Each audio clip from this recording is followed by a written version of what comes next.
Preparing food. How do you answer these questions? You're going to find out very soon.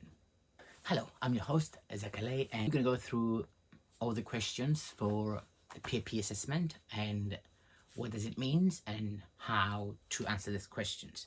First questions come up in the questionnaire would be preparing food.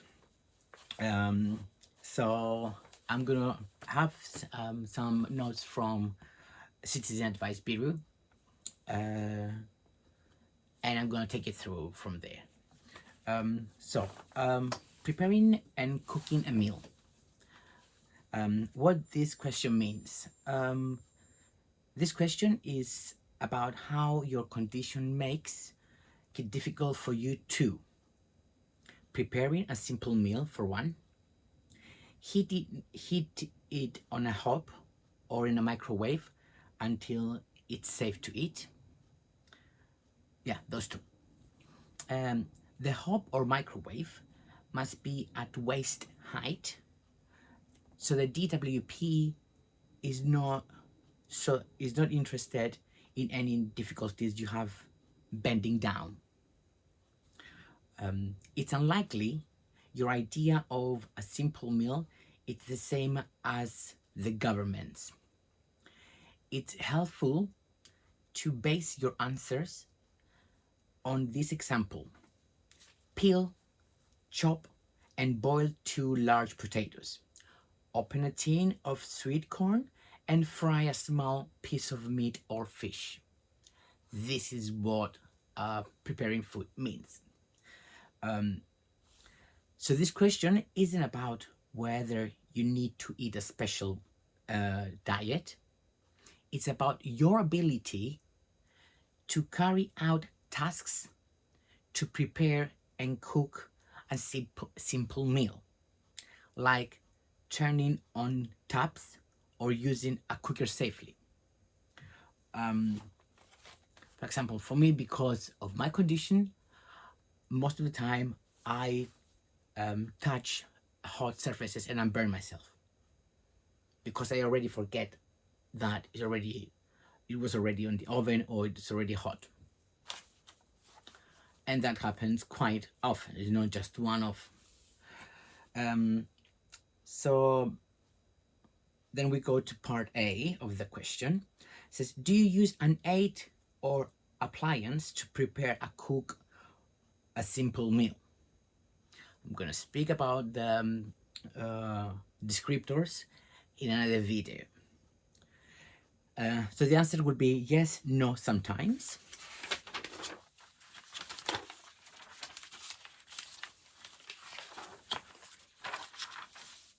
Ooh, you should probably tick yes. You should probably tick yes if you need to sit down while preparing or cooking. A stool or similar counts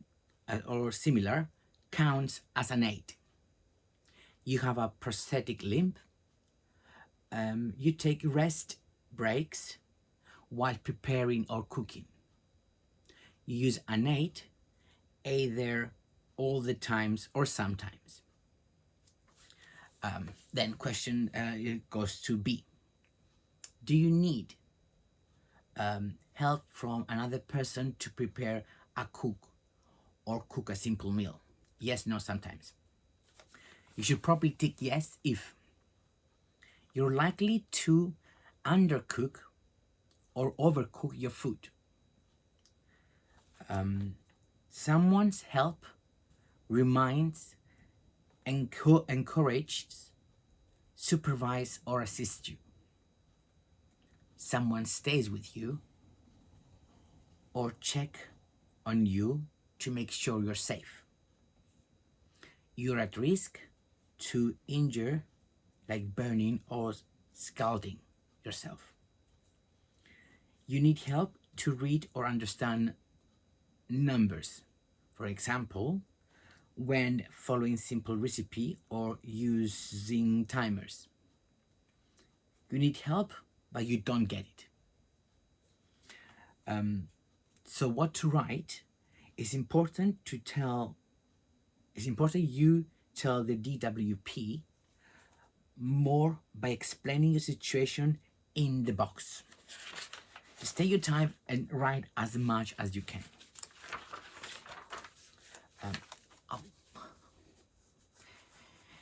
It's your chance to give the DWP a true picture of how your condition affects you, affects your ability to prepare and cook a meal. They'll use this to decide if you get p.i.p. You can also use this space to explain what help you need but you don't get. Aids you use. Here's some examples. List all the aids you use, including things like stool or prosthetic limbs. Never miss an aid off your list because you think it's obvious. And always explain how they help you. So you can, when you ask, I'm using this aid because it helps me to do this and this. Explain what would happen if you don't use them. For example, you'll get tired, you'll get forgetful, or you might get injure yourself if you don't use that aid. Make it clear if a health professional advised you to use them. Include any that would help you if you had them. So if you don't have an aid, you could say that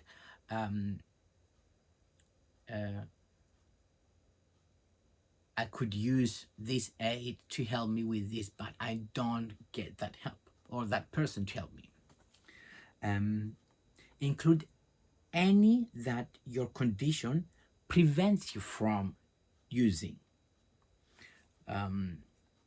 Worth knowing, explain if you use an aid to reduce mental or physical feelings like pain, discomfort, or tiredness when preparing or cooking a meal. Make it clear if it only reduced that feeling and that you're still experiencing something.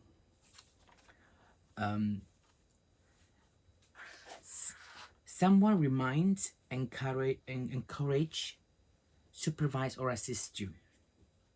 Make it clear if you need help but you don't get it. If you get help, say who helps you.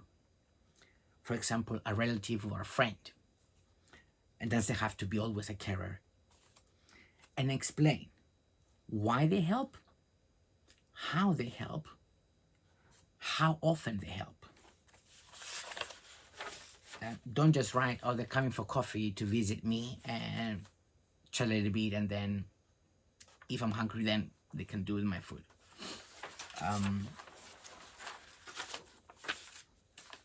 Make it clear if you need them to remind you to prepare or cook a meal. I mean, the person that will help you. You have to mention that. Explain how to prepare or cook a meal. Maybe your friend is there to guide you how to prepare your food. Physically help you, just to do it for you, kind of. Help you with all or some of the task. Maybe to chop or open a tin or something. Help you all of the time or just sometimes. If it's too difficult to predict, say this. Be on hand. For example, help you only if needed or to make sure you're safe. Maybe it's just there just to supervise or just to see if you need some help that you might need. Always explain what happened or would happen if you don't get the help. For example, you're more likely to have an accident or injury. you're more likely to experience physical or mental symptoms like pain, discomfort, or tiredness. It'll take you at least twice as long to prepare or cook meal as someone without your condition. Safety, accidents or risk of injury. Ow, my back. Ow, ow, ow. Tell the DWP if you have or are likely to injure yourself or someone else while preparing or cooking a meal. For example, tell them if you're likely to burn or cut yourself, fall over, undercook or overcook the food. Make sure you tell them if you think you might start a fire. You should also you should also mention how often a risk happens. Like if it's one every blue moon, then it doesn't count. Sorry. How often a risk happens, even if it doesn't happen regularly. How badly you could be harmed. Whether there's anything you can do to prevent it happening. Like someone could help you to do that, then this will not happen. For example, you might have seizure that happens rarely, but you can't start at any time with no warning. And that's crucial. There's nothing you can do to prepare yourself. And if one happens while you were cooking, you could hurt yourself badly. Common sense, yeah? Ow. It's your chance to give the DWP a true picture of how your condition affects your ability to prepare and cook a meal. They'll use this to decide if you get p.i.p. Did I read that? Make it clear if a risk. Make it clear if a risk is because you didn't get help or supervision. You have trouble concentrating. You get confused. Time it takes. Think about whether it takes you at least twice as long to prepare or is too hard to estimate. Explain why. For example, because your condition fluctuates. Remember to include time for breaks if you need them. Explain if it takes you even longer on a bad day. And say if it takes longer if you have to do it repeatedly. Good days and bad days. Explain how you cope on both good days and bad days and how you manage over a long period of time, like a week. This gives the DWP a better picture of how you cope most of the time. At the end of this mini series, I'm gonna tell you what kind of diary you can use and how to write down your throughout the day your times or how you feel. You just only need a week.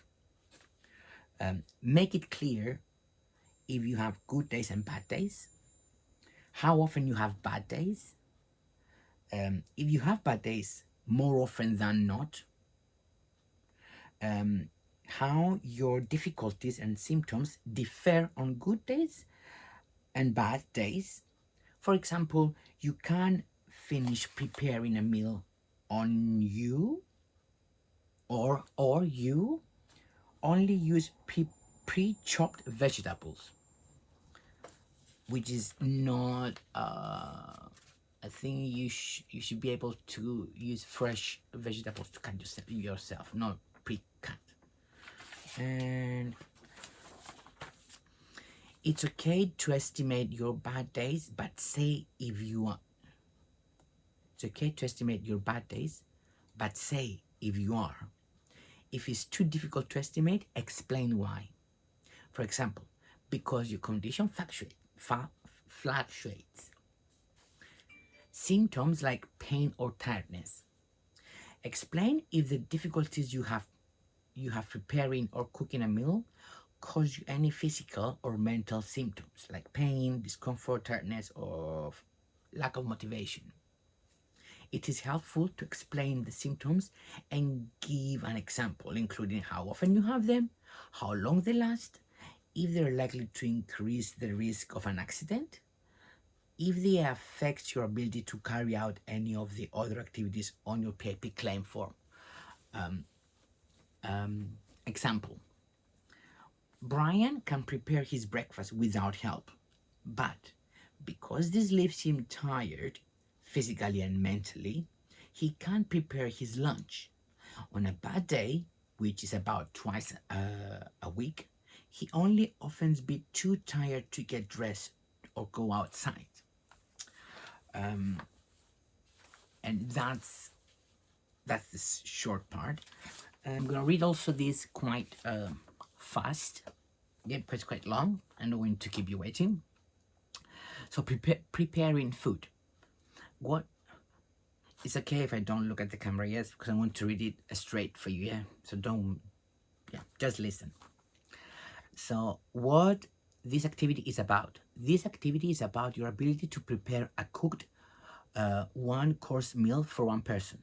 You score points depending on what problems you have with using a normal cooker, using a microwave, and with things like peeling and chopping vegetables and opening tins. I'm not gonna read the scores. So legal definition. Remember, words like an aid, prompting, supervision, and assistance appear in many activities and have strict legal definitions. In this activity, the following words and phrases also have strict legal definitions, as shown below in italics. Prepare, which in the context of food means make food ready for cooking or eating. This obviously includes things like washing, peeling, and chopping, and can also include things like opening tins and packets and weighing and measuring ingredients. Cook means heat food at or above waist height. Simple meal means a cooked one-course meal for one using fresh ingredients. The law talks about using fresh ingredients, so if all you can manage is to heat ready meals in a microwave oven, you should score points. Even if you microwave your food, you will still score points if you cannot cut up and prepare fresh meat and vegetables before cooking them in the microwave. Remember reliably. As we explain in reliably the most important p.i.p word above, you should not be considered able to do something if, for example, you aren't safe doing it, or it causes you pain or discomfort, or it exhausts you, or you're very slow at doing it.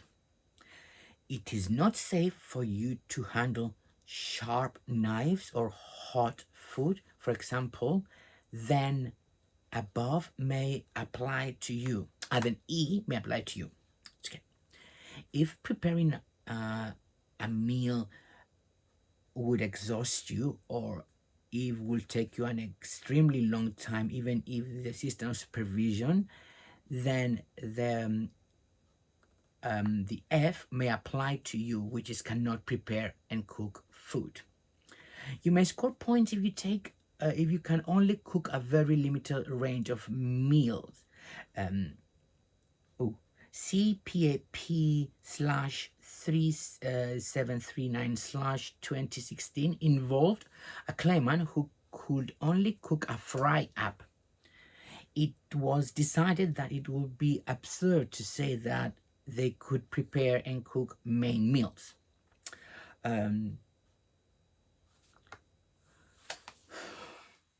Okay, if you need to use an aid or appliance to be able to prepare and cook a meal, then tick yes and give details in the extra information box on the page of the questions. Law and DWP guidance suggests that various implements, utensils, and adaptations may also count, even if they are not specifically designed to be used for disabled people. To score points, however, you do not need to be using them due to disability, and you oh, to score points, however, you do need to be using them due to disability and not just for convenience. The kind of things that might be relevant are, and some examples here says, electric can opener, ring pull can opener, jar opener, slotted spoon, walking stick, perching stool, prosthesis, for example, an artificial leg, knob and tab turner, lever tabs, for example, quarter turn only and with long leaf handlers, cooking baskets, liquid level indicator, timers, plate holders, auto choppers, lightweight pans, easy comfort grip utensils, peel and clamper, kettle tipper. If you need to use any of these, then you should score a possible 2 points under 1B, which is 1B is need to use an aid or appliance to be able to either prepare or cook a simple meal. DWP states that pre-chopped vegetables are not considered an aid appliance. However, a claimant who is reliant and them on them, reliant on them because they would be unable to peel or chop fresh vegetables, may be considered as requiring an aid or appliance or support from another person to complete the activity. Caution: decision makers may argue that you could use an aid or appliance as an alternative to having supervision or assistance from another person. If there is a reason why the aid or appliance would not mean you didn't need help, explain why. For example, if timers wouldn't help because you will forget to set them or get confused about why they are going off, or if perching stools wouldn't help because you have dizzy spells and might fall off, then you might wise to explain this. Don't afraid to say that.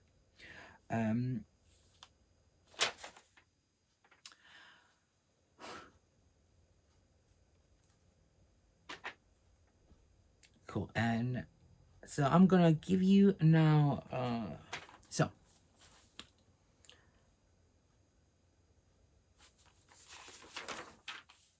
okay. And the other question will be: do you need help from another person to prepare, cook, or cook a simple meal? Yes, but sometimes. The form explains that help includes help you need but don't get. So if you cook food, even though it is dangerous for you or it often goes wrong because you don't have the help you need, then tick yes and give details in the extra information box on that page or behind the page, somewhere there. You might also, there's somewhere to say if you need more space, just put on a different paper and just write on top which question is, your name and your NINO number. Guidance, guidance for health professionals tells them that if you need supervision because of risk of self-harm or suicide intent, then you should score 4 points for this activity because because because descriptor E, which is needs supervision or assistance to either prepare or cook a simple meal, applies. Caution. Guidance to health professionals tells them that carrying items around the kitchen is not included in the activity. However, this is guidance only. This is guidance only, and we consider that it is incorrect. The legal definition states that prepare in the context of food means make food ready for cooking or eating. This might well include carrying food from a worktop to the sink to wash it, to the cooker to cook it, and then to another surface to serve it. If you have problem with any of these activities, give details, and if you are not happy with the decision, consider challenging it. Extra informations, preparing food. You should include details of any problems you have with. For example, motivate yourself to cook. Prepare perhaps because you are too tired or depressed, or because you have an eating disorder, which is mean that you are avoiding cooking. Concentrating to cook. You have problem concentrating to cook. You have problem remembering you are in the middle of cooking and not getting distracted and doing something else. Have problem choosing the ingredients. You have problem making sure they are fresh and not past their sell-by date. You have problem reading labels, instructions, and recipes. I'm doing this because this applies to me. You have problem peeling and chopping vegetables. You have problem opening tins. Like problems like you might cut yourself, or you can't literally open it at all. You have problem timing the different tasks so everything is ready at once and nothing is burned or underdone. You have problem sitting or standing at the cooker. You have problem putting pans on and getting them off the hob. You have problem adding seasoning. You might put too much, or you might not, I don't know, or you might put the wrong one. You have problem stirring and pouring. Did you ever put it outside, or you burn yourself, or you stir too much and they just went all around outside that thingy, or they just spill them on you when you're stirring. You have problem telling if water is boiling or simmering. You have problem telling if fat or oil is the right temperature. For me, I don't know. You have problem drain vegetables. You have problem cutting up meat and vegetables ready to serve. You have problem transferring food from pans to the plate. At the same time, like when you try to put them on the plate and then they just fall outside the plate, or they went to the worktop or something, and then ooh. If you need help with using any of these, you should score a possible 4 points under 1E, which is the one we mentioned earlier. If you're struggling to know how to give detailed evidence for this activity, try writing the answer to these 6 questions. 1. What is the health condition and what are the symptoms that cause you problem with preparing food? For example, stiffness caused by arthritis, or fatigue caused by ME. 2. Describe the problem you have, giving details and examples if you can. 3. If you're using any aids or appliance, list them and explain why you're using them. 4. If you need physical help, supervision, or prompting, whether there, whether whether whether your activity get whether you actually get it or not, explain what you need and why you need it, including if you need help when using aids or appliances. If you can't manage even with help from another person and have to have everything done for you, say so, and that's crucial. 5. Say when during the day or night you have problems, when your thing occurs, occur, is due. Uh, for example, it is all the time, mostly in the morning or just in the evening. 6. If your condition varies from day to day or week to week, try to explain how much it varies and what problems you have when you are at your best, worst, and average. And simple answers. And we're done with. Oh, it's quite long. And simple answers. Please note, these are just examples of the kind of information you may wish to give. They aren't correct answer or any sorts, but it is vital that you give details and evidence rather than just click boxes, which is true. You don't need to put the numbers in. That is this just to show how the system works. So they have here 1, 2, 3, the number, the way they put their answers. So I'm gonna read them for you. So I'm not gonna read the numbers, so I'm not get you confused. So because of my severe depression, I have problem motivating myself to prepare food. I will often not eat at all unless my partner encourage and cajoles me to do so. But if I do prepare food, it will just be a sandwich or a bowl of cereal, as I cannot find the energy or concentration to plan and cook a meal. I don't use any special aids or appliance for cooking. If my partner is at home to encourage me to cook a simple meal, but he has to keep reminding me what to do and encouraging me. Let me read again this one. If my partner is at home, he encouraged me to cook simple meal, but he has to keep reminding me what to do and encouraging me.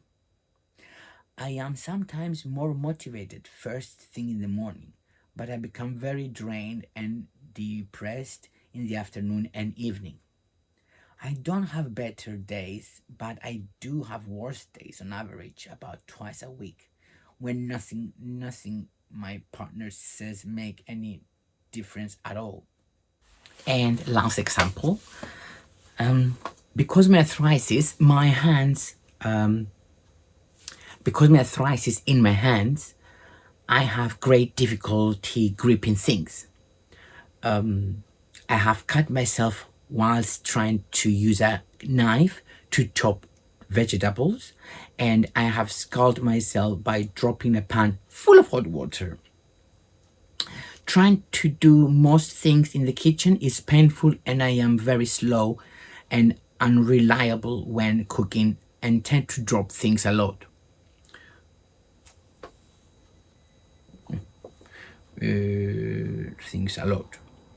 I use variety of kitchen aids such as easy grip cutlery, an auto chopper, a slotted spoon, and an electric can opener.